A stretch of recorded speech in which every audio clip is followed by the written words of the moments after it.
back to Classic Automotive Services. We've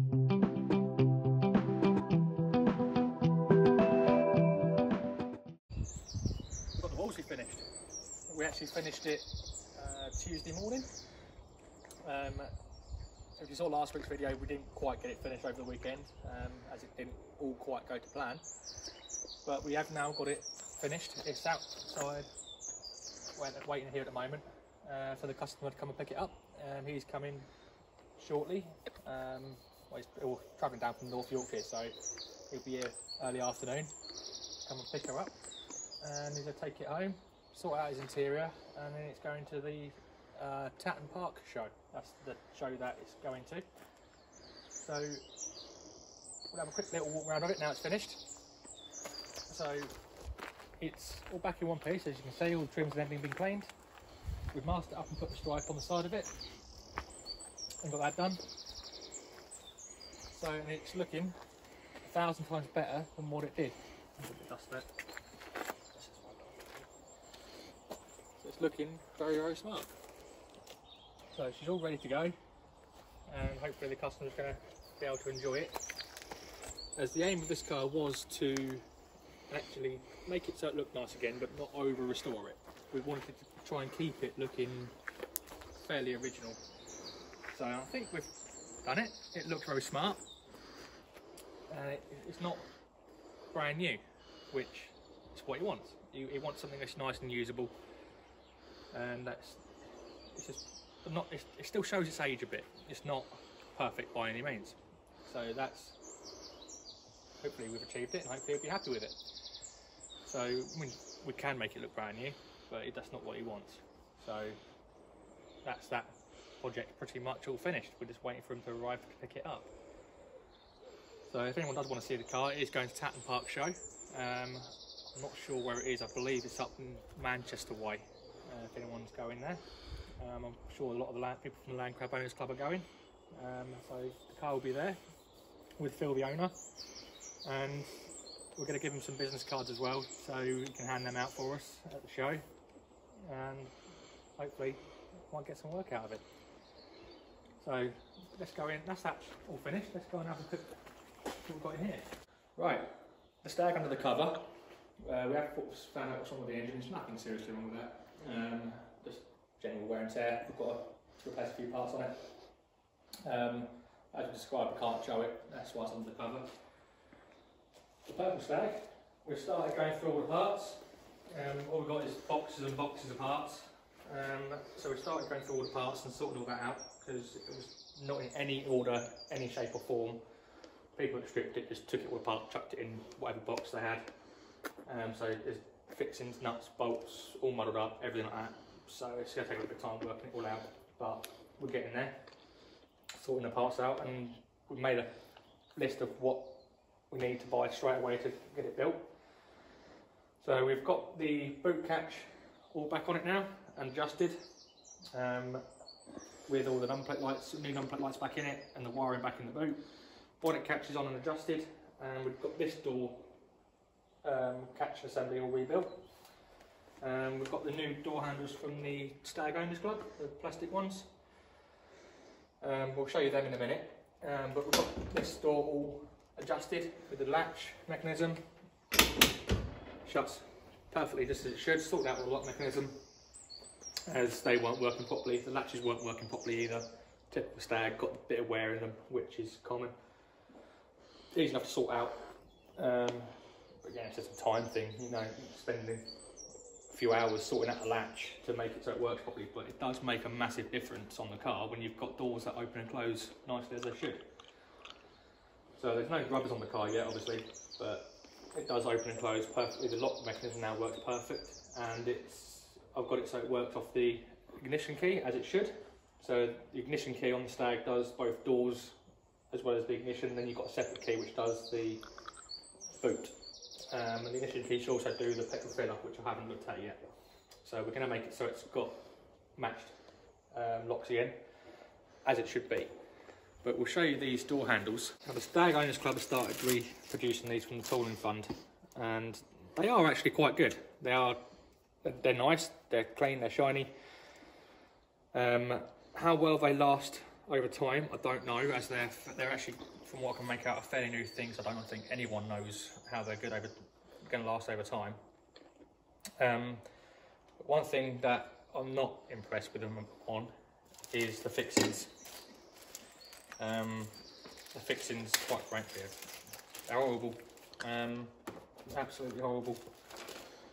You go through the effort to make a nice door handle and supply, quite frankly, crap like this to fix it on. What you've got a self-tapper with a washer. The washer's not even the right size for the self-tapper. With a bit of old fuel pipe, which then goes on, holds the door handle in. That's quite frankly crap.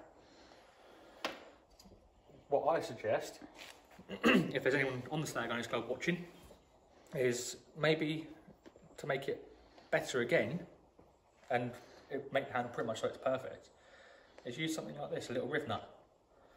Mould that into the handle.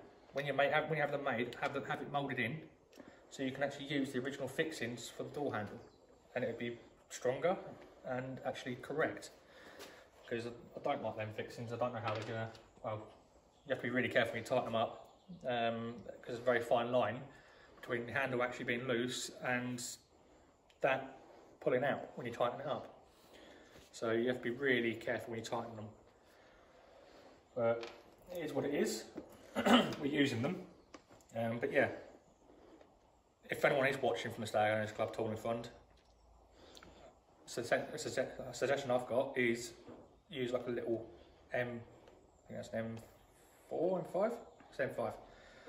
Little M5 riv nut moulded into it instead of having that as it is. It wouldn't be hard to do, you know, to have them moulded in so you've got a nice proper fixing in it. And it just make the handle then so it is pretty much perfect. So I don't know why you go through the hassle of having it made and then supplying crap fixings like that. It makes no sense to me, you know. Again, it comes down to a quality issue, which there are so many crap parts out there, it's unreal. Even if it costs another, I don't know, £5 a handle to have it done, do it. You know, it's going to make a massive difference. But that's the purple Stag, which we've started getting sorted out. It's going to be a fairly long-term project, that one. It's just going to be do bits on it here and there when we can. Next week we're going to get the green Stag sorted out. Well, Tuesday onwards. Got the one under the cover to sort out Monday. The parts have arrived now, and that can be sorted out and that can go. Yeah, I'm going to get the green Stag sorted out for the rest of the week, and that one gone. We've had another inquiry for a Stag, which I went to look at yesterday, and that's a major restoration. So that's going to be coming in probably in probably month, 6 weeks time, something like that. So these Stags seem to be multiplying. I don't know where they all keep coming from, but I don't mind. I quite like Stags. Then on Monday we've got the other cars that I mentioned, and I'm still not going to mention what they are until they're here. Monday, the other car that I mentioned, the one-off car, it's the only one in existence, that's coming in on Monday. So once that's here, I've got to do a few things to it to start with before we can put it on camera. The owners asked me to remove the VIN plate and the registration off of it, as I quite honestly agree with him, because of what it is. Doesn't want that out there and people potentially cloning the car. So I've got to remove the number plates and the VIN plate and give it a bit of a clean up. He's asked me to give it a clean before it's put on camera. But he actually does want it on camera, and he wants a full record of the build on camera as well. So we have to do quite a lot of detailed photographs and quite a lot of footage on building that one, which will be very interesting, and because it is a very interesting car. And he's also asked me to mention who he is as well. Again, I'm not going to do it until the car's here. But yeah, he's a very well-known authority in the Triumph world. So we possibly do another midweek video. We'll see how we go when the cars get here. If not, we'll have to wait till next weekend because we are quite busy, and my partner who does the filming, she's quite busy as well, so that's why we mainly do the filming on weekends. So that wraps up what we've got coming in and what we've done so far this week. Most of it is, well, Monday and Tuesday we're on the Wolseley, and then it's been a little bit busy week this week, to be honest. Getting that parts of that sorted out and arranging things for that, diagnosing one under the cover. So it's been a little bit busy week, but we've got quite a bit done. Although it doesn't look like we have done quite a lot. What we'll do is we'll put some pictures of the Wolseley in at the end of the video of when it arrived and throughout stages and finished, and then we'll end it with a before and after photograph as well, so you can see the transformation of it. I think that's all we've got this week. Next week will be a much more interesting video, especially when we've got the new arrivals in. So please like and subscribe, especially if you want to find out what this very rare car is. You have to click that like button, click the subscribe button, so you'll be able to keep up with us and find out what it is. So we'll see you next week. Enjoy the rest of your weekend, and we'll leave you with the pictures of the Wolseley.